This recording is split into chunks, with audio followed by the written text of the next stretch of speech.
Those onion root ends you toss, drop them in water and they're growing again by morning.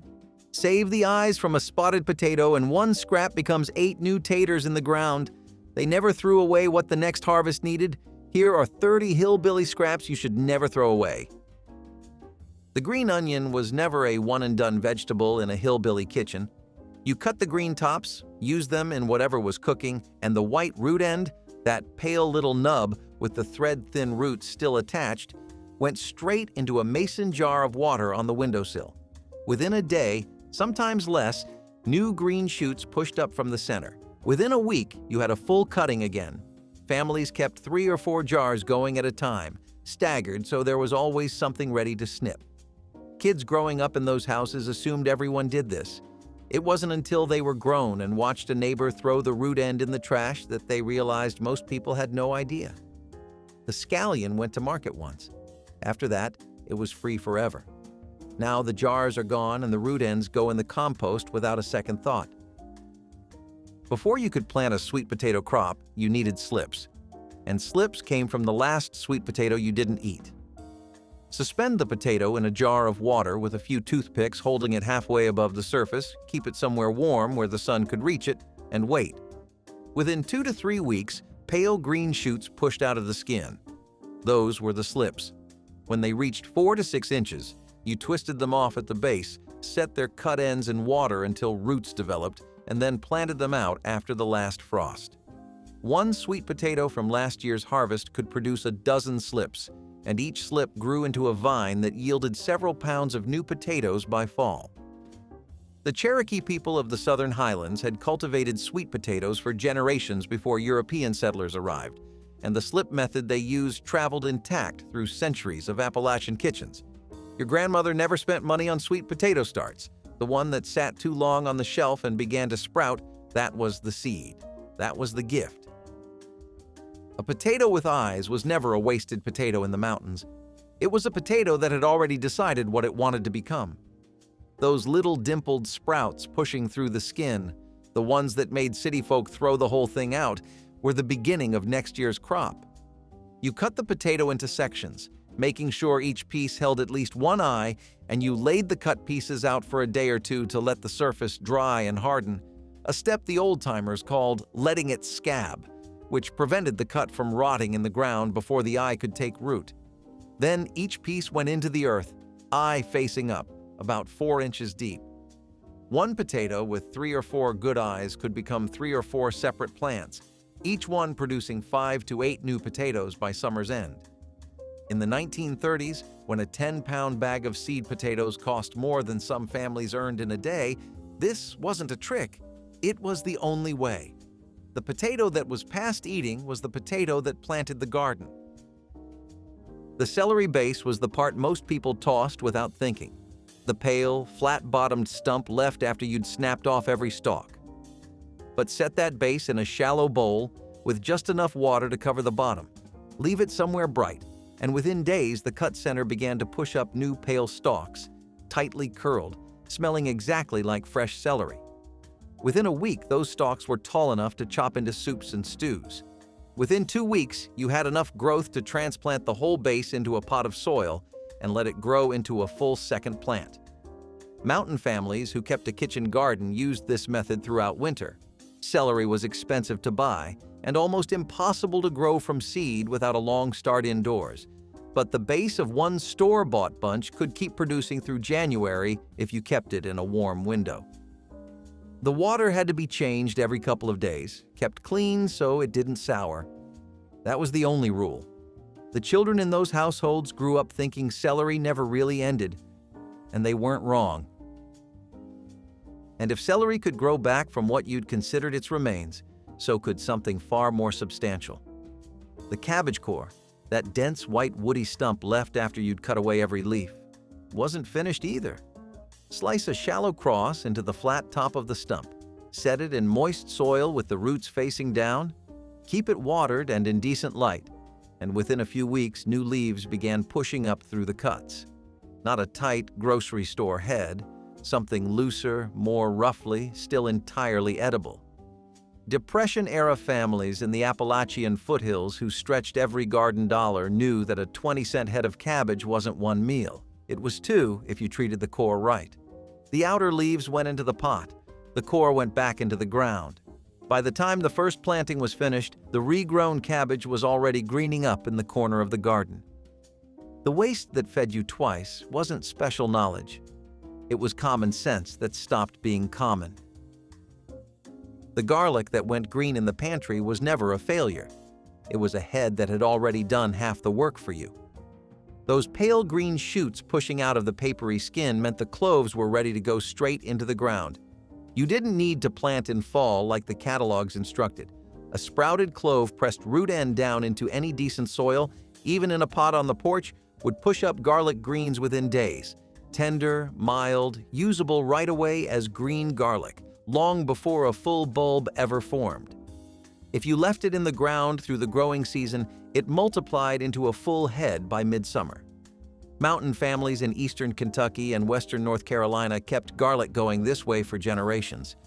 One head from the kitchen became 6 from the garden became 30 from the following year's crop. You never ran short if you never let the pantry cloves go to waste. The cloves that had started to turn were the ones that turned into everything else. Beet tops were the first thing the grocery stores taught people to throw away, and the last thing the old women of those mountain kitchens would have discarded. Take the flat-cut top of a beet, the part with the dried leaf stubs still attached, and set it cut side down in a shallow dish of water. Within 2 or 3 days, deep burgundy green leaves began pushing up from the center, more nutritious, ounce for ounce, than the beet itself, and carrying the same rich earthiness. In Appalachian households through the 1940s and 50s, beet greens went into the pot alongside turnip greens, wilted down in a little pork fat, eaten with cornbread and pot liquor. The beets were canned. The tops were eaten fresh, off the plant, coming up from what most people would call scraps. A beet that gave you the root and the regrown greens was a beet that earned its keep twice. The ones who knew this ate better than the ones who didn't, not because they had more, but because they understood what they already had. You never bought bean seed twice if you were raised right. When the end of summer came and the last of the pole beans had gone past the green picking stage, the pods drying on the vine, tough and papery, the seeds inside swelling large and hard, that was the moment to stop and save.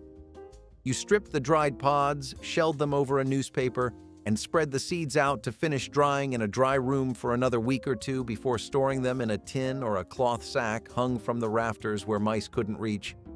Those seeds were next year's entire crop, free, already adapted to your exact soil and your exact hollow.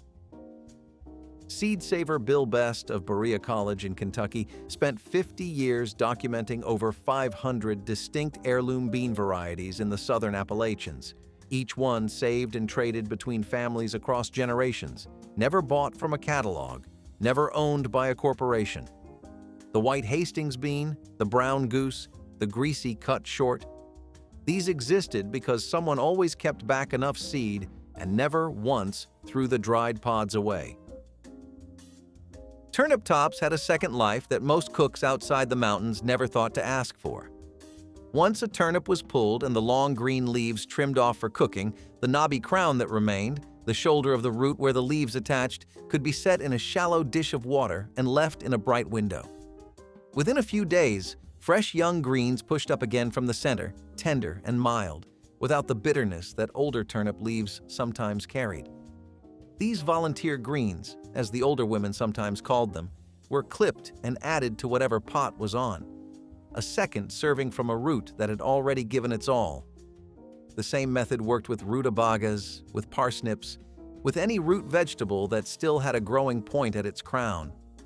In those mountain kitchens, a vegetable wasn't done until it genuinely refused to grow anymore. Throwing away a turnip top that still had roots would have struck any of those women as a peculiar kind of waste, not careless exactly, but uninformed. Carrot tops went into those same resourceful calculations, though they required you to forget what you thought you knew about what was edible. The ferny green tops that most grocers cut off before sale and that most home cooks discarded without thought were in fact pot herbs, mild, slightly bitter, carrying a clean green flavor somewhere between parsley and celery leaf. The cut stub of a carrot set in a shallow dish of water regrew those feathery tops within days. Old mountain cooks pulled them off and added them to soups and stews as a seasoning green.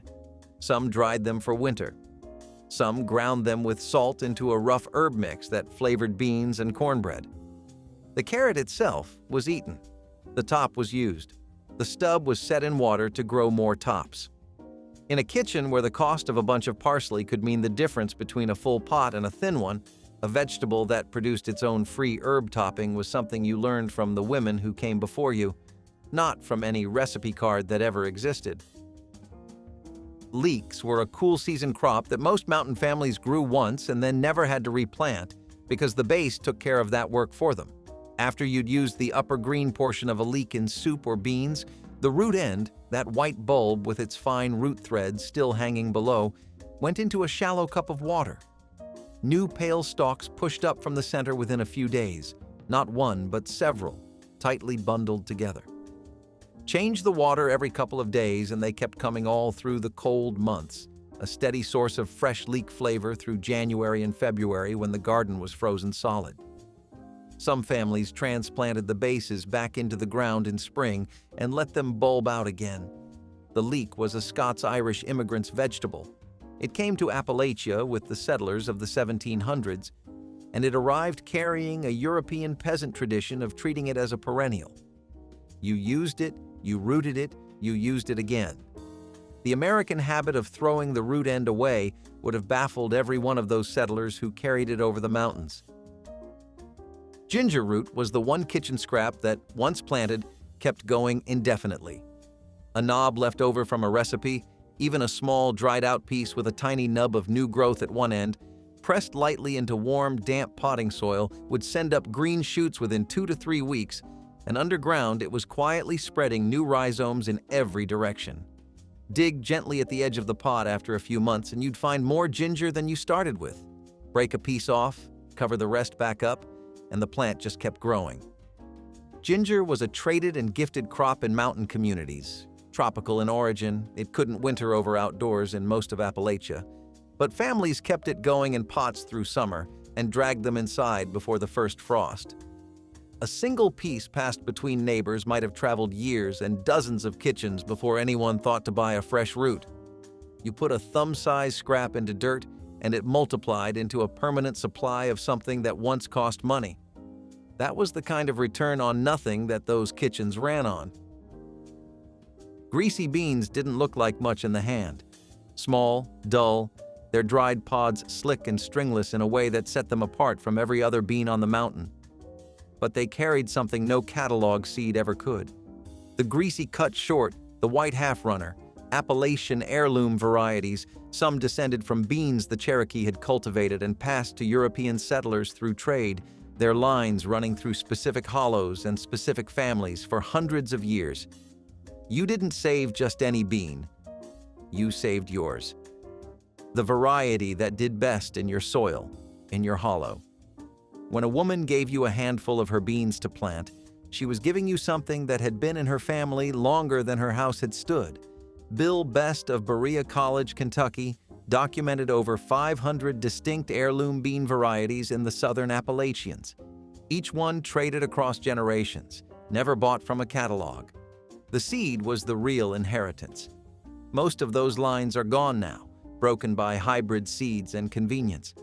What survived did so because someone, every single year, remembered to save.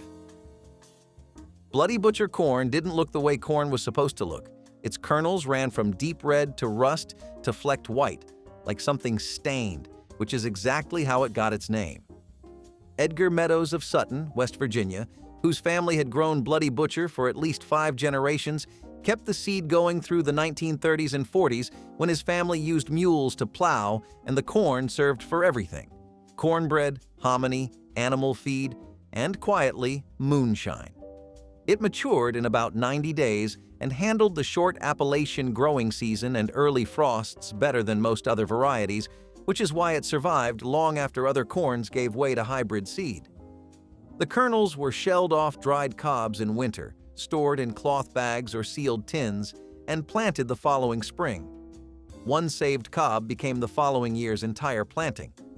What made it extraordinary was what happened when you cooked it. Ground into cornmeal, it had a depth and earthiness that modern yellow hybrids simply don't carry. You could taste the mountain in it. Once you've had it, ordinary cornmeal tastes like a different food entirely. That was the thing about all those seed-saving traditions. They started with something most people were ready to discard. The spent onion root end was no different. That papery bottom inch of a finished onion, with the dried root threads still hanging below, looked like pure waste. But press it root end down into a small pot of moist soil, barely covering it, set it in any sunny window, and within a week, green shoots pushed up through the top. Not a new full onion, but continuous green onion tops, coming free from what you'd have swept into the trash. Left in the ground long enough, the bulb divided and swelled into a modest new onion altogether. Mountain families kept several pots of these going on windowsills through the cold months, a running supply of fresh green that cost nothing beyond the scrap and the soil. The flavor was sharper than store-bought, the texture crisper, cut the same morning you used it. The onion wasn't finished when the recipe was. It was only finished when you decided it was.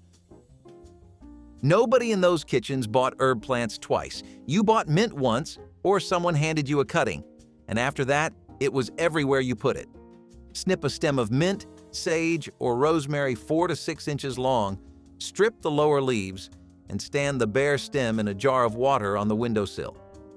Roots appeared within a week on mint, 2 weeks on sage, a little longer on woody rosemary. Once the roots were an inch long, the cutting went into a pot of soil, and the plant was yours for keeps. Mountain women traded cuttings the way other people traded recipes. A stem of lemon balm from one doorstep, a slip of spearmint from another, a cutting of the old garden sage that had been in someone's family since before anyone could say who first planted it.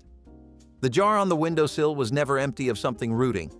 When a family moved, the herb cuttings came with them. Not the plants, but the cuttings, snipped the morning of departure, already in water before the wagon pulled out. The herbs that traveled that way are still growing in places, in gardens that don't know their history anymore.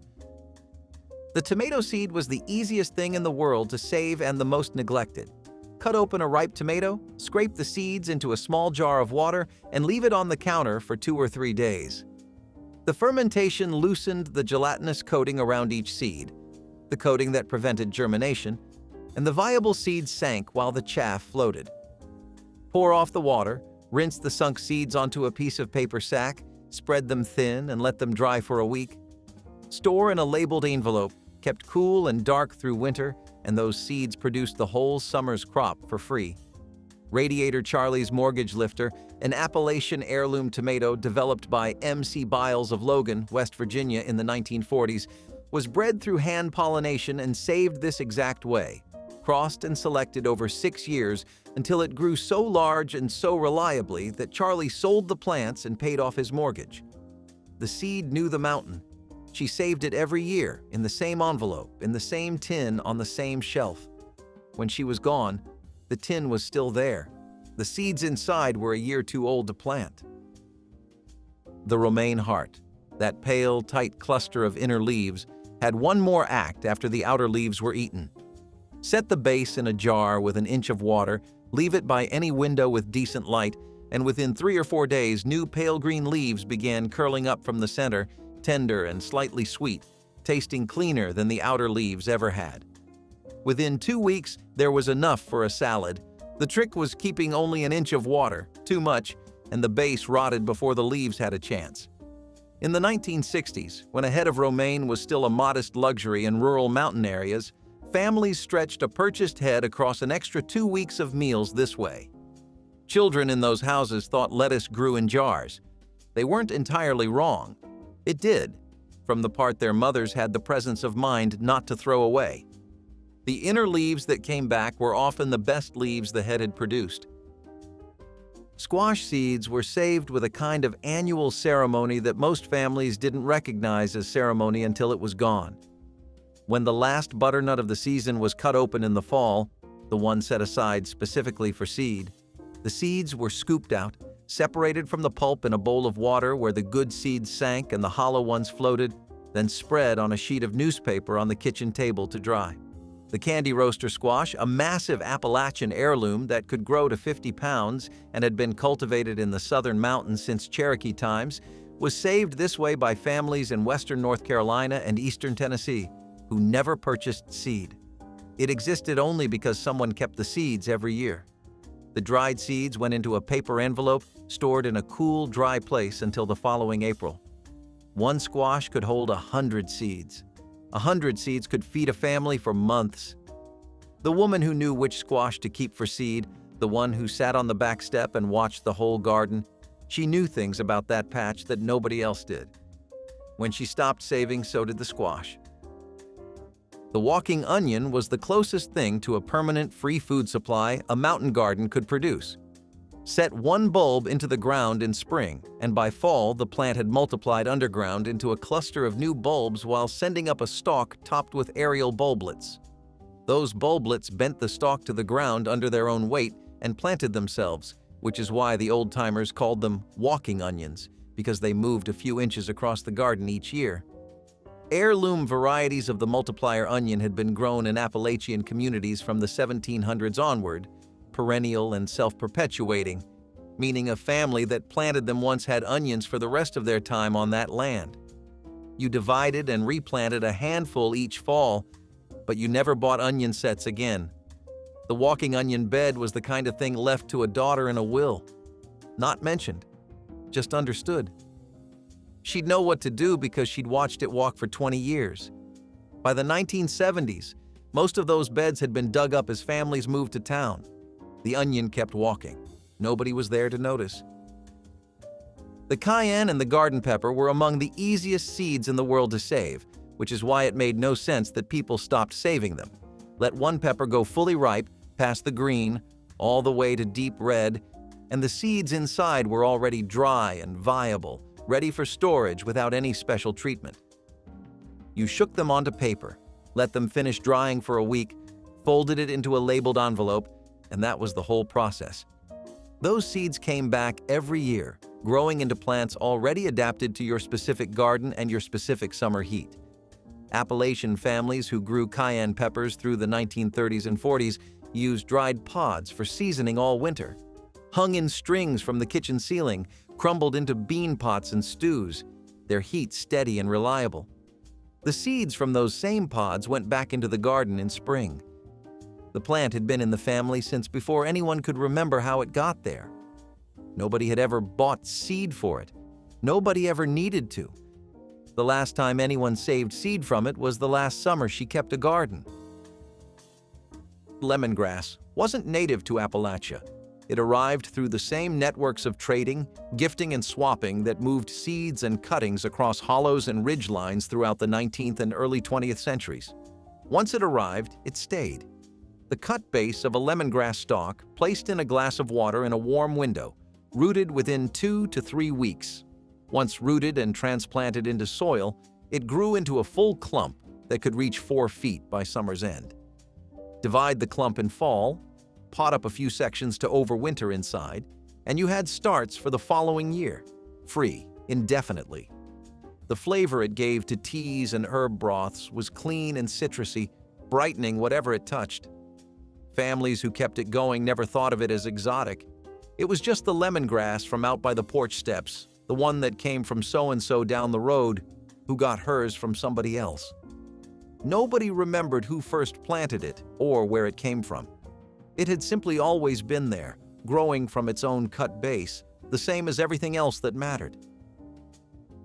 The pumpkin that sat on the porch through October was never just decoration in those mountain households. It was next year's garden, waiting. When the jack-o'-lantern was finally cut open, the seeds were scooped into a bowl of water. The pulp floated off, and the flat seeds spread on newspaper to dry for a week before going into a paper envelope in the tin on the shelf. Come April, those seeds went into the garden and produced the following year's porch pumpkin, which produced the year after that. Children who grew up in those houses carved the same pumpkin bloodline year after year without knowing it. The one their grandmother carved was the same seed line as the one they carved 30 years later. Except now it's not, because somebody stopped saving somewhere along the way and just started buying from the bin at the feed store. Fennel rewarded the people who paid attention to what most cooks threw away. After you'd sliced the white bulb for cooking, the flat root end, that dense base with the thin root threads still attached, went into a shallow dish of water on the windowsill. Within days, feathery fronds pushed up from the center, carrying the same clean anise sweetness as the bulb. Those fronds brightened bean soups and herb broths. Fennel traveled to the Appalachian coal fields with Italian immigrant mining communities of eastern Kentucky and West Virginia in the early 1900s. They grew it in kitchen gardens behind the company houses and traded cuttings with neighbors the same way they traded everything else. The fronds from the water dish base were considered the best part. Young, tender, more intensely flavored than anything you could buy. You could grow them all winter from a scrap most people threw away. The ones who knew better never had to buy fennel again. The seed corn was never the best ear. That was the first thing you learned. The best ears went to the meal and the hominy. The seed corn was chosen for something else entirely. You walked the rows in late summer looking for the tallest, straightest plant, the one whose ears had filled out evenly and left that ear on the stalk long after everything else was in. It came inside and hung from the rafters all winter, not in the corn crib, but in the house, above the warmth of the stove. In February, you shelled the kernels by hand into a cloth sack, rubbing cob against cob. Bloody butcher families in West Virginia did it this way. The Cherokee had done it with their corn for hundreds of years before any of them arrived in the mountains. You kept the best of what the ground gave you, and you gave it back. She shelled the last cob alone at the kitchen table the winter she turned 82. Nobody had thought to ask her which stalk she always chose. Apple seeds were the longest game in the kitchen garden. Plant one in spring, and you waited 4 to 10 years for fruit, which is exactly why the old orchard keepers planted them without hesitation. The seeds inside an eaten apple were stratified through cold the way nature intended, sealed in a damp cloth through winter, then planted an inch deep when the soil could be worked. What grew was not guaranteed to match the parent. Apple seeds don't breed true. But the apple trees of Appalachia, with their 633 documented heirloom varieties, were largely the result of this patient process. Families selected for flavor, for storage life, for the quality of cider a tree produced, and replanted the seeds of the ones they loved best. The trees in those old orchards are mostly gone now, grown over, cut down, abandoned when the families left. A few survive on ridgelines where nobody went back to clear them. They still set fruit every fall for no one in particular. Mint didn't need help spreading. That was the point. Once you understood how it moved, you stopped fighting it and started directing it. The underground runners mint sent out in every direction popped up new plants 3 feet from the original. You pegged a runner into wet soil near the creek bank, weighted it with a stone until it rooted, and within a season, you had a plant growing in the exact spot you needed, where the water was cold, where the shade kept it from bolting. Spearmint, peppermint, mountain mint, each traveled this way across Appalachian homesteads for generations, going from yard to yard as runners passed between neighbors, each family's mint carrying a slightly different flavor shaped by its particular soil and water. You never bought mint twice. You divided what you had, gave some to the neighbor, pegged a runner into a new spot, and the patch kept moving the way good things always move, quietly, by itself, toward wherever the water was. The bottle gourd and the dipper gourd were grown for what they became after they died. Let the gourd dry on the vine past first frost until it turned hard and brown and hollow, and the husk became a water dipper, a birdhouse, a seed container, a bowl for rendering lard. The seeds inside, cleaned of their papery membrane, stored in a folded tobacco pouch through winter, planted in spring, and grew the next year's supply of vessels. The bottle gourd had been cultivated in the Americas for over 10,000 years, among the oldest domesticated plants on the continent, grown by the Cherokee and every culture that settled the southern highlands for the same practical reasons. Families who kept gourd seeds never had to buy a water dipper or a feed scoop. They grew them, used them until they wore out, saved the seeds from the last dried gourd of the season, and grew them again. The last gourd hung in the barn for 30 years after she stopped gardening. When they cleared the place out, nobody knew what it was for. Horseradish was the garden perennial that rewarded neglect and punished removal. Plant a 2-inch root cutting in a back corner in early spring. Just a piece snapped off a larger root, and within weeks it sent up its broad green leaves and began spreading underground. Dig it all up in fall and you had 3 times what you started with. Leave a fragment and it came back the following year without any help. Mountain families who established a horseradish patch passed it down through generations. The same rootstock sometimes growing for 100 years, each fall's harvest spawning the next year's planting. The root was grated fresh over cured pork, stirred into vinegar for a table sauce, mixed into bean dishes for a clearing heat that nothing else provided.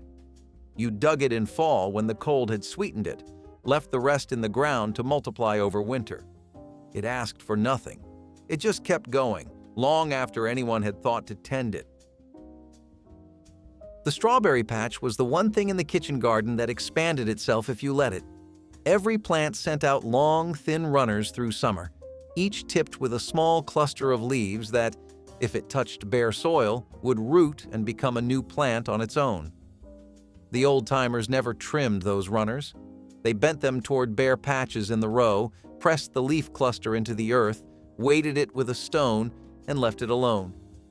By fall, it was its own plant, ready to bear the following summer. A patch tended this way expanded every year, and a family that started with a dozen plants could have 50 within 3 years for free. She kept the patch going for 41 years. In the last few summers, when her knees made it harder to crouch down, she still went out and bent the runners in by hand, one at a time, pressing each cluster into the soil with the same care she'd always used. When she was gone, the runners kept reaching. Nobody pegged them anymore. Drying apples on string lines was the preservation method that turned autumn abundance into winter sustenance without any special equipment or expensive supplies. Apple slices were threaded onto long strings using needles, then hung from rafters, porches, or any warm, dry spot where air could circulate freely around each piece. The process took days or weeks depending on humidity, with families checking constantly for signs of mold or insect damage. Properly dried apples shriveled into leathery rings that could be stored in cloth bags for months without spoiling. Come winter, these dried slices were rehydrated in water or cider and cooked into pies, cobblers, and fried pies that tasted of concentrated sweetness. Children helped with threading, learning patience and satisfaction of preparing for harder times. The strings became decorative as well as practical, hanging in kitchens where their sweet smell mixed with wood smoke. Wild game roast was a Thanksgiving reality for many hillbilly families long before store-bought turkey showed up regularly in rural towns. Squirrel, rabbit, and venison were the meats that fed households because they came from the land and required no money, only skill and luck. Each roast carried the flavor of the woods, slow cooked until tender in cast iron pots that never left the stovetop during cold months. Families gathered around the table, knowing exactly who had tracked the animal, who had dressed it, and who had seasoned the pot. There was pride in serving a meal earned through hard work, not purchased in a bright grocery store aisle. It might not have been glamorous, but it was honest food, and families appreciated every bite because it reflected the life they lived. Children grew up learning that a holiday meal was something you earned, not something wrapped in plastic from a grocery store.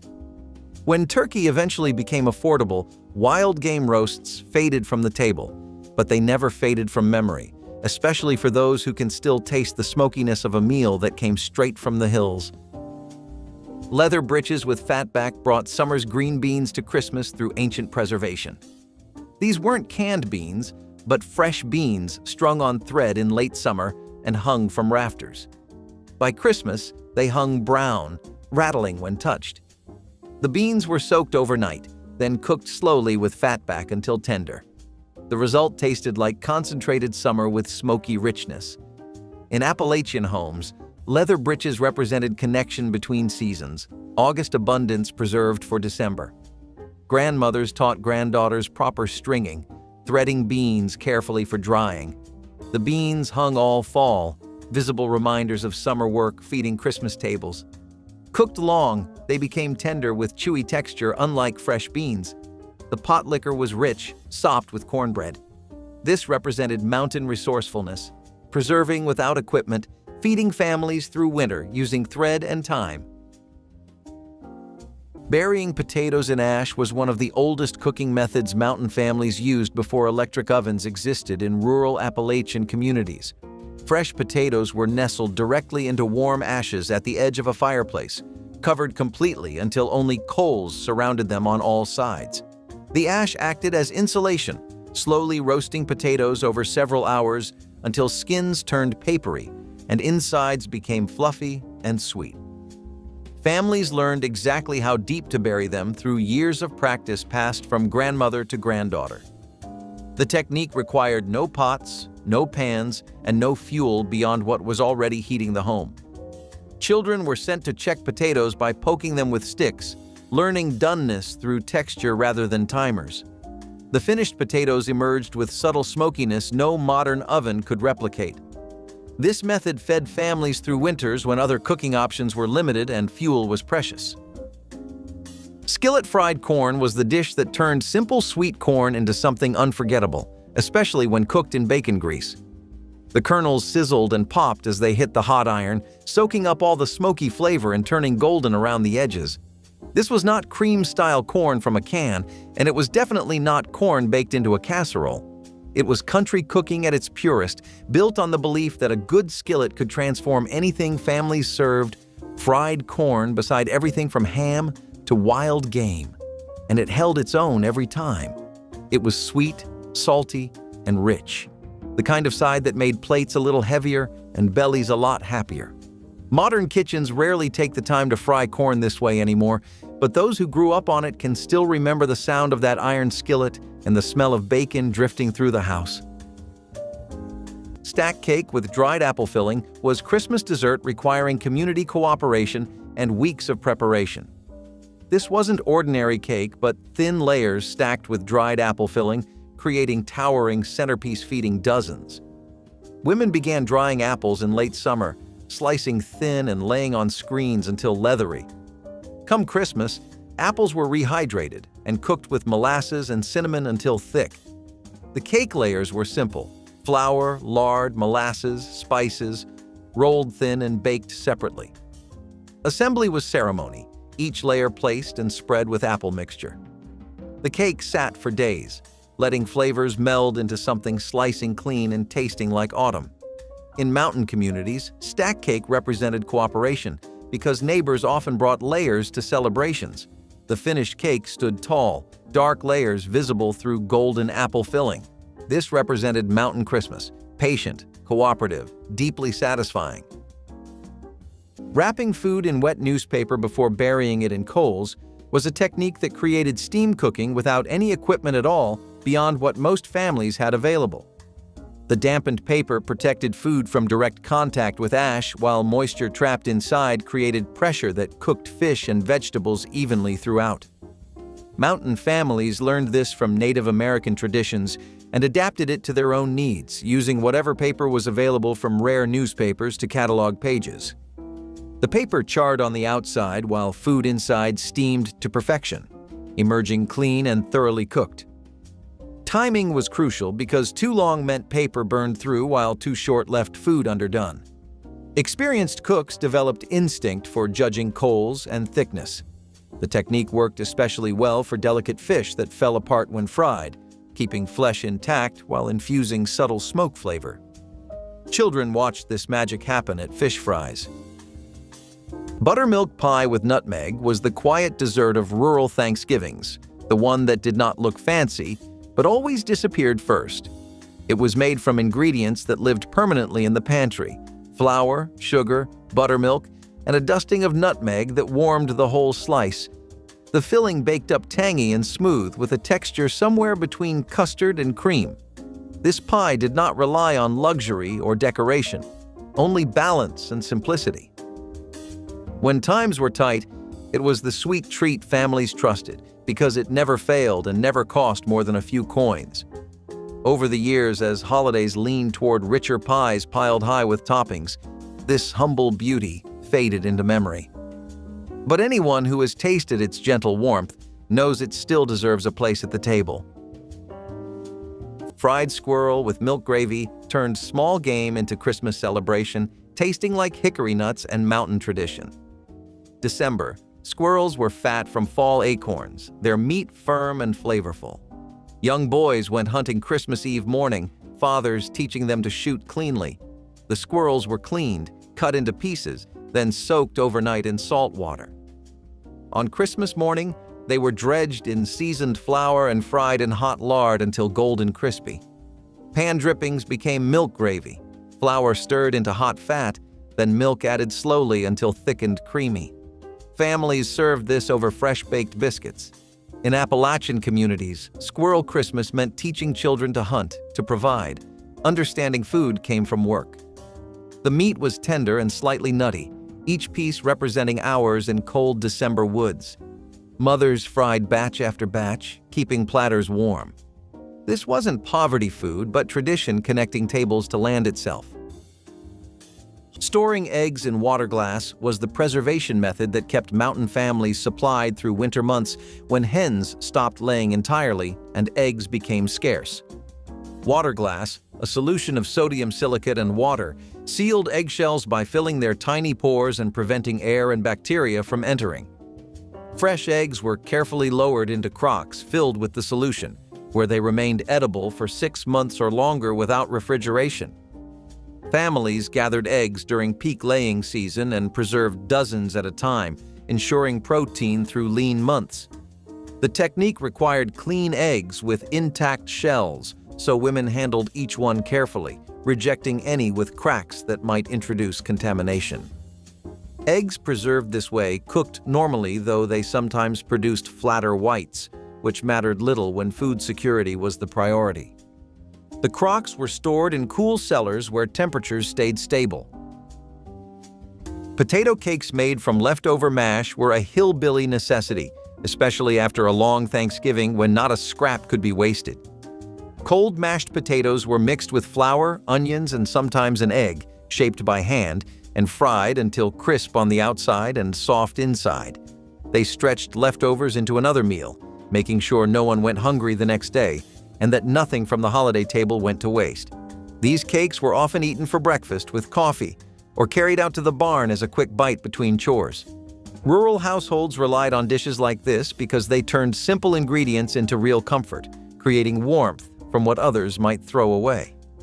Potato cakes were proof that thrift and flavor could go hand in hand, that good food did not need to be complicated. Today, they rarely appear on holiday menus, pushed aside by ready-made breakfasts and quick reheats.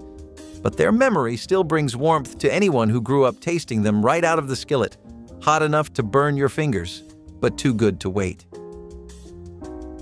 Crackling cornbread with cane syrup was Christmas side that elevated simple cornbread into something rich and celebratory. The cracklings, crispy bits of rendered pork fat left from lard making, were mixed into cornbread batter before baking, creating pockets of crunchy, porky richness throughout. The bread baked in cast iron until crusty outside and tender inside, its top golden and inviting. Served with dark cane syrup drizzled over warm slices, this combined savory and sweet in ways that defined mountain eating. In rural communities, crackling cornbread meant using every part of the hog, transforming scraps into celebration. The cracklings added protein and flavor that plain cornbread lacked, while cane syrup provided sweetness families couldn't always afford. This was Christmas abundance created from what others might discard, proving mountain cooks knew how to make luxury from nothing. Cooking on the shovel blade was frontier ingenuity at its most practical when families lacked proper cookware or needed quick meals away from the kitchen hearth. A flat-bladed shovel, cleaned thoroughly and heated over open flames, became an instant griddle for frying eggs, toasting bread, or cooking small portions of meat. Field workers carried shovels anyway, making them dual-purpose tools that fed hungry workers during long days away from home. The metal heated evenly when held at the right angle over flames, and the long handle kept hands safe from the fire. Fathers showed sons how to judge temperature by watching metal change color and feeling heat radiating upward. Food cooked directly on the blade picked up a faint mineral taste that became associated with outdoor work and simple satisfaction. This technique required no additional equipment and worked anywhere a fire could be built, making it invaluable for remote work. Apple stack cake was the pride of Appalachian gatherings, especially around Thanksgiving. Thin layers of cake were stacked one after another, each separated by spiced stewed apples that soaked into the layers over time. It took patience to make, often shared among several women in a community, because the work was long and the reward worth it, turning the baking into a social ritual as much as a recipe. The apples were cooked down slowly, filling the kitchen with a smell that felt like the whole season condensed into a single pot.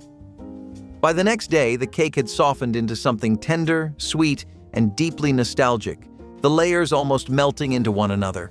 It was a dessert that brought people together long before store-bought sweets existed, carrying the weight of family stories with every slice. Modern holidays rarely make space for a dessert that takes this much time, but those who remember it know nothing tastes quite the same, and nothing ever will. Pickled pig's feet were Christmas delicacy, transforming butchering scraps into something prized. When families butchered hogs in December, nothing was wasted, especially feet becoming treats after preparation. The feet were cleaned meticulously, boiled tender with bay leaves and peppercorns, then packed into stone crocks and covered with spiced vinegar heated with garlic and pepper. They cured for weeks, vinegar penetrating meat and softening cartilage until everything became tender and tangy. Served cold on Christmas morning, pickled feet were eaten with fingers, meat falling off bones while gelatinous texture melted on tongues. In rural communities throughout the South, these represented thrift elevated to tradition, using every part of hog and creating something delicious. Children learned to appreciate pickled feet as treats, not scraps. The vinegary tang cut through rich holiday meals. This proved mountain cooking was about transforming everything into something worth celebrating. Saving bacon grease in tin cans was the foundation of mountain cooking economy, providing fat for frying, seasoning, and flavoring that cost nothing beyond the original bacon. Every time bacon was cooked, the rendered fat was carefully strained through cloth into cans kept beside the stove, building a supply that lasted between hog killings. The grease replaced expensive butter and lard for everyday cooking, adding smoky richness to everything from fried eggs to cornbread. Women knew exactly how much grease remained in their cans and rationed it carefully through lean months. The cans were never washed, building layers of seasoned flavor that improved with age and use. Children learned early that pouring grease down the drain was wasteful foolishness that would earn sharp correction. A full grease can represent security, proof that the family could cook proper meals regardless of cash on hand. This practice continued in mountain kitchens long after it disappeared from cities. Cornbread dressing with sage and cracklings was the sort of Thanksgiving dish that did not need a fancy name to earn respect. It started with day-old cornbread that had dried on the counter, crumbled by hand into a bowl big enough to feed whoever showed up hungry. Sage gave it that sharp holiday smell, the kind that drifted through a house long before the meal was ready, and the cracklings added salty, smoky bits that made every bite feel richer than the ingredients suggested. Rural families made this dressing because it used what they already had. No store-bought bread cubes, no elaborate seasoning blends, just real food stretched with care. Every pan of it tasted slightly different, depending on who made it and how generous they were with the fat. Some families baked it until the edges turned crisp. Others kept it softer so the middle stayed warm and custard like before. Packaged stuffing mixes took over the country. This dressing was the heart of the table, the dish that proved you could make something worthy of a holiday without spending money you did not have. Today it has almost vanished, remembered mostly by those who still know the sound of cracklings popping in a skillet. Wild rabbit in brown gravy was the Christmas centerpiece mountain families harvested from snowy hillsides. These were wild cottontails tracked through December snow, caught in box traps or shot cleanly. The rabbits were skinned carefully, jointed, and browned slowly in pork fat until golden. They simmered for hours with wild onions and black pepper until meat fell off the bone. The cooking liquid became rich gravy thickened with flour. Families served this over biscuits or alongside stored potatoes. In eastern Kentucky and West Virginia, wild rabbit meant Christmas protein that cost nothing, just skill and land knowledge. Children learned holiday meals came from work, not stores. The meat was tender and mild, each piece representing winter mornings spent hunting. This represented self-reliance and connection between mountain people and their environment, proving Christmas abundance didn't require money when you had resourcefulness passed through generations. Soaking beans with baking soda was a trick that solved two problems at once in mountain kitchens where fuel was precious and time was always scarce for busy families. A pinch of baking soda added to soaking water softened dried beans faster by breaking down their tough outer skins, reducing cooking time by hours.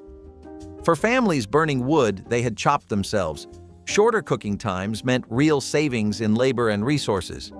The alkaline water also neutralized compounds that caused digestive discomfort, making beans easier on stomachs. Women learned exact amounts through trial and error, knowing too much soda left a soapy taste while too little made no difference. The beans soaked overnight in crocks near the warm stove, absorbing water and releasing starches. By morning, they were plump and ready, cooking to creamy softness in half the usual time. This knowledge passed quietly between neighbors as practical wisdom that made survival easier. Fried apples cooked in an iron skillet were a Thanksgiving side that felt more like a warm hug than a dish. The apples softened slowly in butter or bacon grease, sprinkled with sugar and just enough vinegar to give them a gentle tang. They turned glossy and tender, melting into a sweet and sour mixture that tasted like fall in its purest form. Families scooped them over biscuits, served them beside roasted meat, or sometimes ate them straight from the skillet because the smell alone was too tempting to resist. Children waited with forks in hand, knowing the apples had to be eaten while they were still warm and syrupy. The sound of the skillet sizzling was a kind of holiday music, familiar and comforting. It was a dish that required nothing fancy, only patience and an iron skillet seasoned by years of use.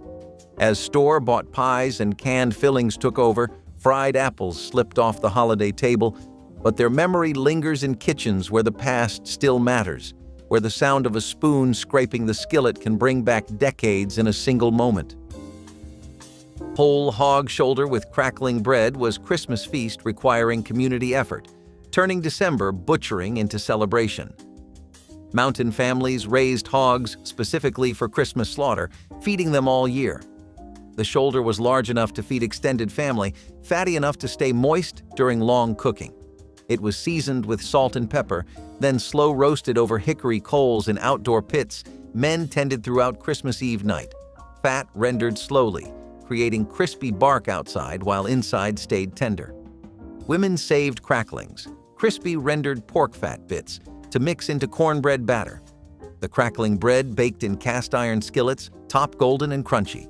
In rural Georgia, Arkansas, and Mississippi, this meant Christmas smelling like wood smoke for miles.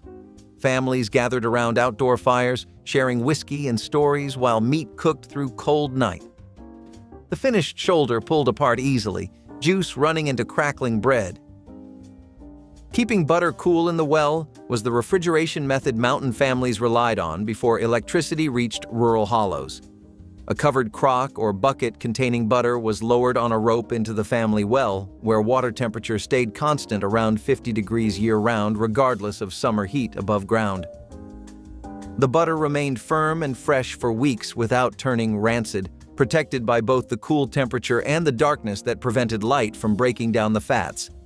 Families designated specific depths for different foods, knowing exactly where to position the rope for optimal cooling. Children were often tasked with lowering and raising the butter crock, learning responsibility through this daily chore. The technique required watertight containers and careful handling to prevent contamination of the drinking water below. This simple system provided what modern refrigerators do today, using nothing but the Earth's natural temperature regulation and a bit of rope. Corn pone with molasses was one of the simplest Thanksgiving dishes, yet one that carried the most heart.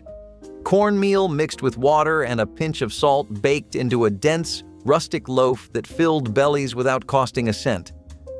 A drizzle of molasses turned it into something close to dessert, sweet and earthy with every bite, especially when the molasses thickened into sticky ribbons on the warm bread. Families ate it slowly, savoring it because it was often the only sweet thing they would taste all week. For families who did not always have sugar or store-bought sweets, this was as close to luxury as a holiday meal could get, a reminder that simplicity could still feel like celebration. It tasted like survival wrapped in warmth, a dish born from necessity but remembered with affection. As times changed, corn pone slipped away, but its spirit still echoes through every homemade cornbread recipe, especially in homes that still honor the old ways. Fried rabbit sausage with buttermilk biscuits was Christmas breakfast that turned wild game into something special enough for holiday morning. Mountain families ground rabbit meat with pork fat, sage, black pepper, and salt, forming patties that fried crispy in cast iron. The sausage was lean from rabbit but rich from pork fat, creating perfect balance. Served alongside buttermilk biscuits, split and buttered, this was breakfast that required hunting skill and butchering knowledge. In Appalachian communities, Christmas morning meant rabbit sausage sizzling while biscuits baked, filling houses with savory smells. Children woke to this aroma, understanding Christmas began with food earned through work. The sausage was tender inside with crackling crust outside, its sage flavor marking it as celebration food. This represented mountain Christmas, wild game transformed into tradition, poverty turned into pride through skill and resourcefulness. Greasing cast iron with fatback was the secret behind every properly seasoned skillet in rural Appalachian kitchens across the mountain south. Fatback, the thick layer of fat from a hog's back, was rubbed across cast iron cookware while still warm, creating a protective coating that prevented rust and built the non-stick surface that made mountain cooking possible. Women saved every scrap specifically for this purpose, keeping pieces wrapped in cloth near the stove where they stayed soft and ready to use. The process was repeated after every use, building layers of seasoning that turned cheap cast iron into family heirlooms passed through generations. A well-seasoned skillet required no additional oil for frying and released food effortlessly. Children learned this ritual by watching mothers perform it hundreds of times before being trusted with precious cookware. This simple trick transformed basic equipment into tools that lasted lifetimes and cooked food with unmatched quality. Kettle-cooked soup beans with ham hock were a Thanksgiving staple long before turkey became something families could count on. The beans simmered low and slow in a blackened pot, soaking up the flavor from the ham hock until the broth turned silky and rich. It was the kind of dish that filled the house with warmth even before the fire was fully roaring, a sign that the holiday had begun. Rural families relied on beans to stretch through cold weather, and having them on Thanksgiving was less about luxury and more about comfort. You could feed a whole crowd with one pot, and nobody walked away hungry. Soup beans were proof that good food did not need expensive ingredients, only time and a patient hand. Once grocery stores made turkey more affordable, dishes like this slowly faded from the holiday spotlight. But for many older families, soup beans were the real taste of Thanksgiving, hearty and honest. Venison backstrap with wild mushroom gravy was Christmas luxury harvested from November hunts and preserved for holiday feast. The backstrap was the tenderest deer cut, saved specifically for Christmas when families wanted something special. Hunters took their best bucks in late fall, field-dressed properly, and hung meat in cold sheds where December temperatures kept it fresh. The backstrap was sliced thick, seasoned with salt and pepper, then seared quickly in hot cast iron to keep inside pink and tender. Wild mushrooms gathered in fall and dried were reconstituted and cooked into rich gravy using pan drippings, creating earthy depth complementing venison. In mountain communities, venison Christmas meant rifle skill, understanding deer movement, and respect for animals giving lives to feed families. This wasn't bought meat, but earned through cold mornings in tree stands. The backstrap melted on tongue, flavor clean and sweet. Families served it with potatoes and beans. Smoking meat in the chimney was how mountain families preserved pork, game, and fish, using smoke from fires they were already burning for warmth and cooking. Hooks or racks installed inside chimneys held meat in the rising smoke stream, which dried and flavored the flesh while depositing preservative compounds that prevented spoilage. The technique required careful attention because too much heat cooked the meat while too little failed to preserve it, so families positioned racks at exactly the right height. Different woods produced different flavors, with hickory and apple being prized while pine was avoided for its resinous taste. The process took days or weeks depending on the size of cuts, with someone checking regularly to ensure even smoking. Meat preserved this way lasted through entire winters without refrigeration, providing essential protein. The chimney served double duty, heating the home while preparing food for storage throughout the winter months. Brown beans and fried taters were the quiet backbone of many hillbilly Thanksgivings, especially in homes where simple food meant everything. The beans simmered low with salt and maybe a bit of fat, turning creamy as they cooked and filling the kitchen with a gentle, earthy aroma. The potatoes sizzled in a skillet until the edges crisped and browned, popping softly as they hit the hot grease. Together they made a meal that warmed the body and steadied the heart, the kind of food that reminded families what real comfort tasted like. Some households served them as a starter, others as part of the main meal, but in every home they were welcomed with gratitude. Families served them before the main meal or right beside it, grateful for food that filled stomachs without costing much. As Thanksgiving traditions grew richer, brown beans and taters slipped into the background, but their comfort never faded, especially for anyone who still knows the taste of a meal built from patience instead of price. Every scrap a seed, every seed a summer, nothing left that kitchen wasted. Tell us which one yours kept.